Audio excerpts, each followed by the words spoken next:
Morning, everyone. How are you doing today? So, as expected, I got a lot of emails, messages, comments in the last 24 hours about many different YouTubers calling for a 40 or even a 50% crash in real estate values in 2021.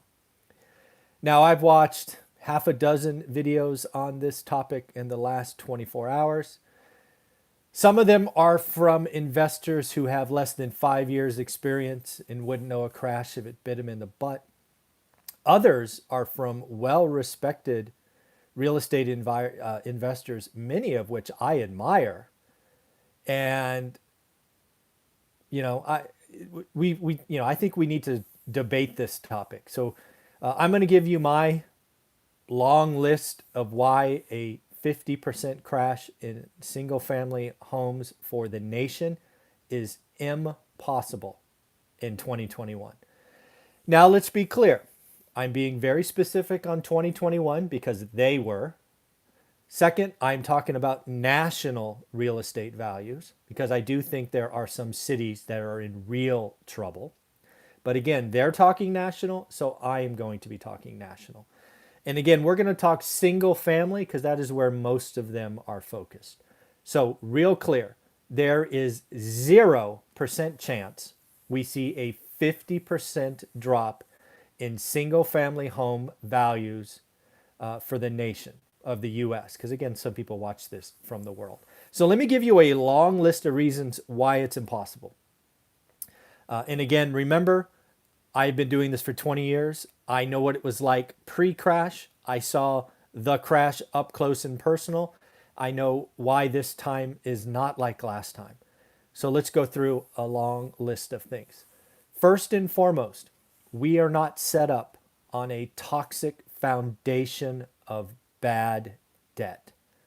The debt structure underlying single family homes, residential mortgages, is vastly different than last time.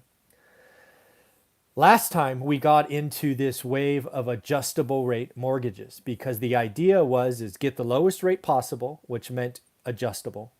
Because oh by the way, prices only go up or values only go up and you'll refi out in 2, 4, 5 years. Today, the underlying foundation of the debt predominantly 30-year fixed, like disproportionately, once in a lifetime, disproportionate. There are still some adjustable rate mortgages out there, but it is single digits. Residential mortgage underlying the last crash and this crash entirely different.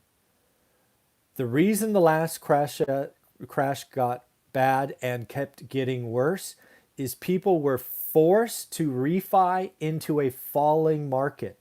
And when you refinance into a falling market, you have to bring money to the table, and nobody wanted to do that. So this strategic default became a thing. Today, you have a 30-year mortgage, let's say 200 grand, and your house goes down to 180. You don't have to sell. This is not a multifamily loan. The asset value doesn't make the bank call the loan. There's no forced refinance. Number one, the debt structure in 2020 is not the same as 2008. Vastly different. That point alone really reduces the chance of a crash of 50% single family homes 2021. But there's more. Number two, fundamentally different than last time.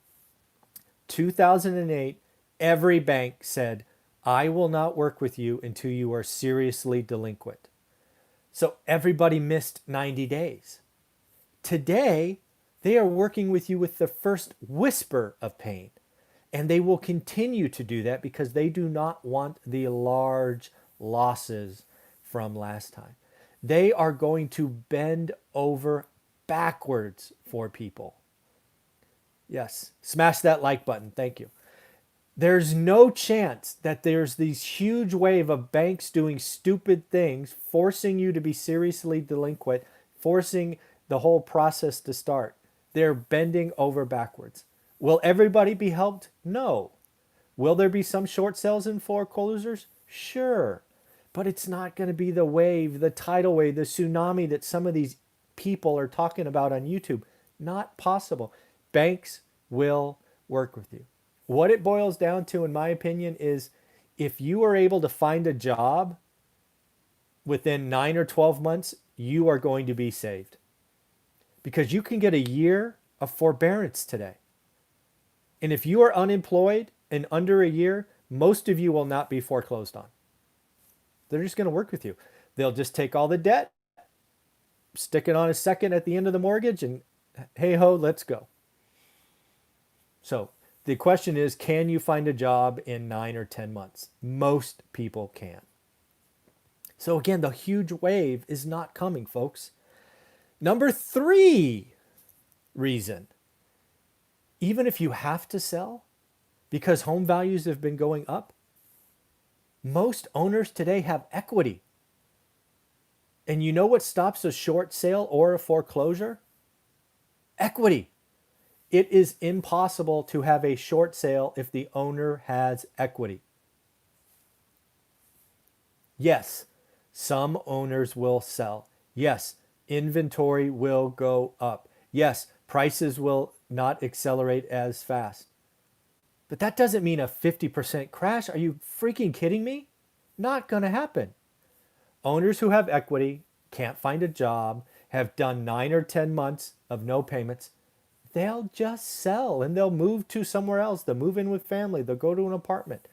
The last thing an owner will do is stay in their house until the bank forecloses if they have equity. Why would they do that? It's not going to happen, people. Not.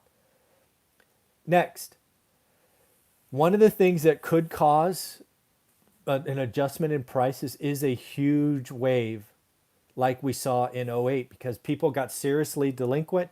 Everybody kicked off the same process and it built every week. It was like an assembly line. It was terrible. Today, because banks are acting different, people are getting employed at different times, they're moving at different times, any kind of actual short sales or foreclosures won't be done in waves. It won't be a mass 1,000 at a time, 5,000 at a time. It'll be intermittent. It'll be like, oh, sorry, we can't help Mary. We can help Mark and Jose, but we can't help Beth. And it'll be onesie twosies. We will not have the huge wave of properties nationally speaking. Again, there will be cities that I fear have problems. New York, San Francisco, Las Vegas. They could see some significant price deterioration. But remember, these YouTubers are talking national, and we are not going to see a 50% drop nationally. Next, man, this one is particularly bothersome. The Great Recession last time, I saw values drop fast. Remember my story of Norris Drive. I sold Norris Drive near the peak for $264. It goes all the way down to 75 grand. That's a 70% drop. That's more than 50%. But it took 4 years. Real estate is not stocks. It doesn't fall that fast. The fastest rate I saw prices drop in the Inland Empire and the Central Valley, which were crushed in the last market, was 2% a month. 2%. Even if you did 2% for a year, that's not 50%. And that's if you start in January, and there's no chance that this starts in January. Real estate can't fall that fast. Single family, nationally speaking, not going to happen. People that are talking about 40 or 50% collapse in a year have ulterior motives. They're trying to scare you. I don't know what they're doing, but they're just wrong. And I'm happy to debate anyone who would like to do that. Next, you know, another big difference today versus last time is we have solid demand today. Last time, because of the bad debt structure and the bad lending, we had people who were renters become owners that shouldn't have. They really were not qualified. Hence the name liar loans. Today, we have a whole generation called the millennials who have delayed home purchases, who have chosen to live in these expensive cities that are now like, damn it, I don't need a $4,000 shoebox in San Francisco or New York. I am going to the burbs. We are going to become owners instead of renters. These are Class A tenants. They're like, you know what? I'm ready. I want to own. That generation is the largest generation, now bigger than the baby boomers. And they have delayed home ownership. They are going to move the single family market for years to come. There is no chance that given their increased demand and real lending today, that we have a 50% crash, folks. You can't do that in this demand picture. It's not possible. Next, government. The government is incenting home ownership. Rates are under 3%. They are buying FHA loans left and right. In fact, it's one of the only lending markets that's on fire today. And who knows? They could come out with more incentives next year, right? There is talk about a $15,000 tax credit for home ownership. You don't think that will spark demand? Come on, people, you're not paying. There's no chance. God, no chance. Builders. Builders are not building like crazy, right? In 2008, everybody was a builder. Everybody was building tracts. It was coming crazy. They have learned the cash flow pain of last time. They were building much small allotments. Plus, commodities are going up. Lumber's up, what is it, 180%, 16 grand per house. They're not gonna be building that fast. We are undersupplied of new homes. Folks, you can't have a 50% drop when you're undersupply this much. And then finally, people that are calling for a 2021 crash, they don't understand how timelines work. States, the US states have two different foreclosure processes. One is judicial and one is non-judicial. Judicial states like Florida and New York, go back and look at history. You could stay in your property years and fight the process. Let's talk about California, one of the non-judicial states and one of the fastest to foreclose. This is the freaking timeline, folks. One, you need to be late 120 days, 4 months. 4 months minimum before a bank can file what's called an NOD, Notice of Default. After the NOD is filed, you have 90 days minimum before a trustee sale. That's on the courthouse steps. Then you have 21 days, or basically another month, before the actual auction can happen, best case. So we have 4 months plus 3 months plus 1 month. That is an 8-month lag, best case. And does anybody think we're going to have a best case scenario at any of those steps? There is no chance.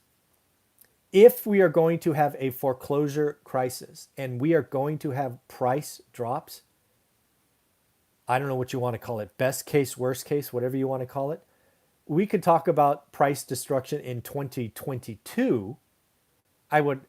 That is at least an argument worth having.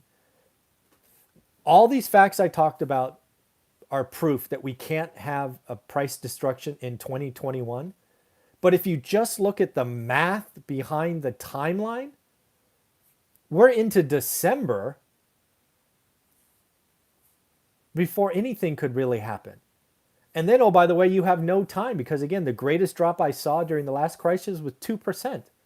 So, folks, anybody who's calling for a 40 to 50% price drop for single-family homes across the country in 2021, just wrong.